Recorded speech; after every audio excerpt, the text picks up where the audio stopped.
I'd never heard this before until that day. And, in 7, 8 years of training and hundreds of colts coming through, it's only this one that I saw come through, but you had talked about it. So let's talk about the almond eye. So the almond eye. I guess what I would say is that to me the eyes are a big deal. Yeah. The eyes, the old saying, the eyes are the doorway into the soul. Welcome to the Bill Oliver Horsemanship Podcast, your gateway to the wisdom, experience, and philosophy of Bill Oliver. Join us as we explore his deep understanding of horses, colt starting, and his unique approach to natural horsemanship. Today we talk about the horse's eye, genetic predisposition, and working on your program. Genetically predisposed. Yeah. Well, and you can't deny genetics. No, but that's another one. That's a little bit different. So does that make sense to you on Yes. that one? Yep, that does. That story has always been something I want to talk about. We should totally talk about almond eye. Almond eye, that day and seeing that horse and that young girl just try and try and try and try. And if she'd had any other horse in the world. Yeah. Oh, she tried. So let's talk about that. So let's talk about, we had a colt starting clinic and we had a young lady show up, and she was a beginner trainer, but she was willing to put in the work, right? Mm-hmm. And she showed up with a horse that was just tough, dirty tough, and he had an almond eye. Mm-hmm. So will you talk about, I'd never heard this before until that day. And, in 7, 8 years of training and hundreds of colts coming through, it's only this one that I saw come through, but you had talked about it. So let's talk about the almond eye. So the almond eye. I guess what I would say is that to me the eyes are a big deal. Yeah. The eyes, the old saying, the eyes are the doorway into the soul. And back to the body language thing that you were talking about earlier today, and we were talking about, it's actually the loudest language that's spoken is a silent one. It's the body language part. And so when you understand all those things and you look at the eye, like for example, I'll be driving horses in a round pen. I can tell you if it's a scared eye. I can tell you if it's a resistant eye. Yep. I can tell you if it's an aggressive eye. Sometimes it's a neutral, just, kind of don't know, a bewilderment eye, could be a confused eye. Sometimes it's a blinking eye, and I'm blinking and thinking a whole bunch, trying to sort it out. I just gave you about a half a dozen different types of eyes that just jump out at me. Yeah. Boom, boom, boom.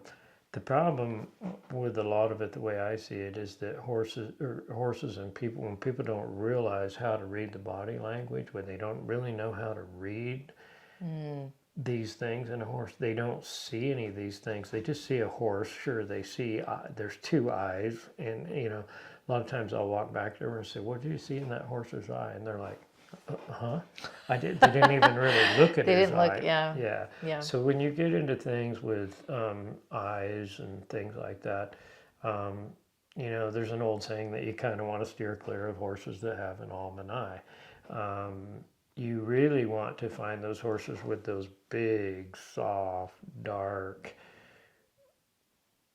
eyes. Yeah. I don't care for horses' eyes that have any white around them.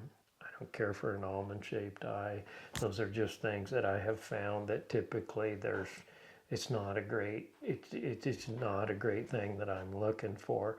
With that said, you have to be very careful though about using these things as a crutch. Right. For example, I've worked with a lot of Appaloosa horses that have white around their eyes. I just said I'm not a lover of that type of eye. But I have worked with some Appaloosa horses that have been just fine. They've been pretty nice horses, actually. And so you just have to be, it's almost like saying, well, I've said this before, well, he's a Hancock bred, so he's going to be hard, stiff, resistant, want a buck. Okay, Yeah. well, that's just not true of all of them. Right. And you could actually take this and segue from there even a little deeper into the weeds here and talk about genetically predisposed.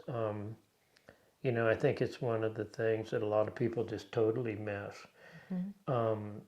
they just totally miss it because they see a horse is a horse is a horse. He's got a tail, 4 legs. It's, you know, and the horse maybe is really high strung and wound pretty tight and got a fast metabolism, and he's thin hided and he's really hot blooded, and you say, well, what part of being half Arabian and half thoroughbred did you not quite see coming here? Yeah. Okay, or you're Yeah. working with something like in one of the ones, it's like we do a lot of draft crosses up here in Wyoming and Montana and colt clinics and things like that.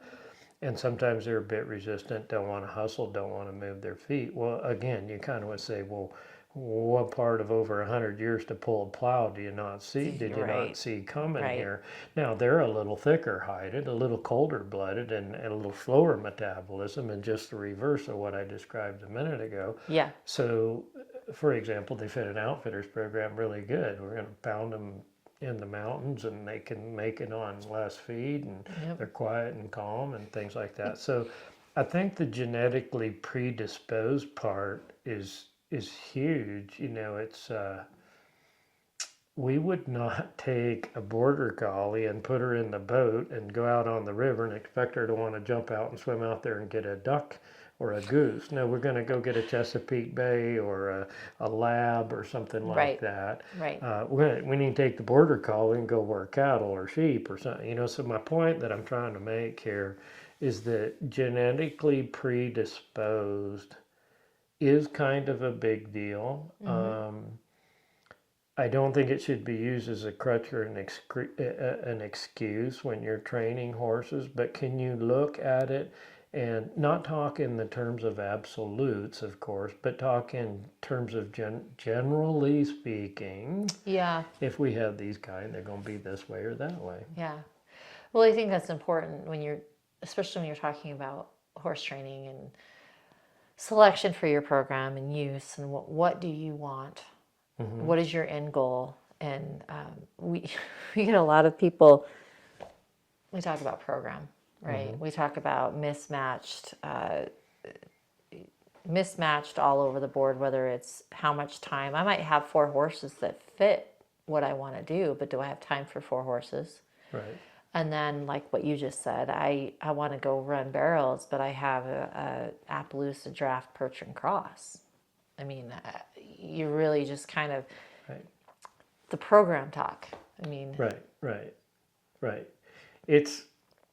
We're not going to take the Shetland pony and try to run the Derby. right. I mean, we could go give it a whirl, Try, but we're probably make a not. good movie. Yeah, so I mean, I think everybody's getting the point here on the genetic predisposed part.